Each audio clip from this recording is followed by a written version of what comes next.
18 September বিশ্ব বাঁশ দিবস। ত্রিপুরা ব্যাম্বো মিশনের উদ্যোগে আগরতলা প্রেক্ষা ভবনে এই দিনটি উদযাপন করা হয়।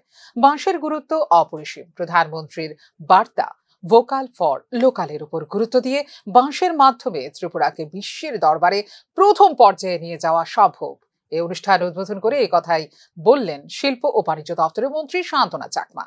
বাঁশ পরিবেশে অক্সিজেন প্রদান করে, যা পরিবেশকে সুস্থ রাখতে সাহায্য করে। বাঁশের শৈল্পিক কারুকার্য দেশের বিভিন্ন পর্যটন স্থানে জায়গা করে নিয়েছে।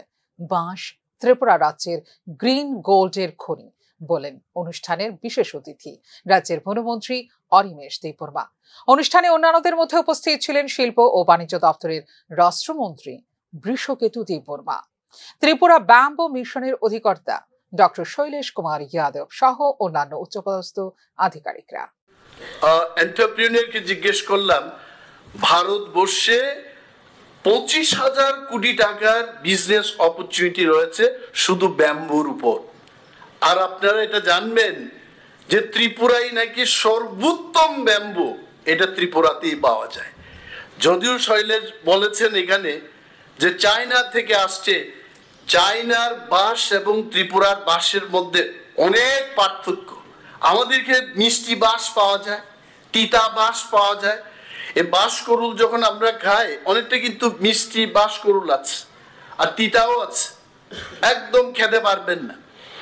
তো আমার দুঃখ হচ্ছে, আমি জানি, আমি ফরেস্ট মিনিস্টার হওয়ার পর খবর নিলাম যে কত আমাদের এখানে বাঁশ চাষ করতে হবে। I think you all have set the target for 126 hectares. Tripura Bamboo Mission is going to have that plantation. Praveen जी, आप मेरे तरफ क्यों देख रहे हो? मैंने कुछ गलत बोला? ওনার কাছে পিস্তল থাকলে তো শুট করে দিতেন আমাকে। নিশ্চয়ই ইন্টারেস্টে উনি শুনছেন এটা। আমি খবর নিয়ে দেখলাম যে এখানে অনেক বাঁশ লাগানোর এখনো আমাদের অপরচুনিটি আছে, এবং এখানে যারা আপনারা আর্টিসান মানে শিল্পী, যারা বাঁশকে নিয়ে কারুকার্য করে থাকেন, আপনারা এসছেন। বাঁশ চাষ করে যারা বিক্রি করছেন তারাও আসছেন।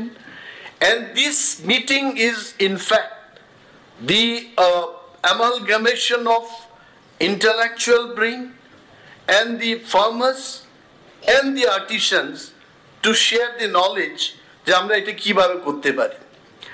ত্রিপুরার সবচেয়ে দুঃখ হলো, এককালে আমি প্রবীণ আগারওয়ালজিদের সামনেই বলবো, once upon a time Tripura was full of bamboo, বাঁশ আর বাঁশ ত্রিপুরায়, এবং ফরেস্ট দপ্তর থেকে এই বাঁশকে কেটে জঙ্গল পরিষ্কার করে শাল সেগুন লাগানো হয়েছে। বিশ্বাস করছেন? এবং আজকে 50-60 বছর বাদে আমাদের মহান ফরেস্ট অফিসাররা এখন বুঝতে পেরেছেন এইটা আমাদের ঐতিহাসিক ভুল হয়েছে।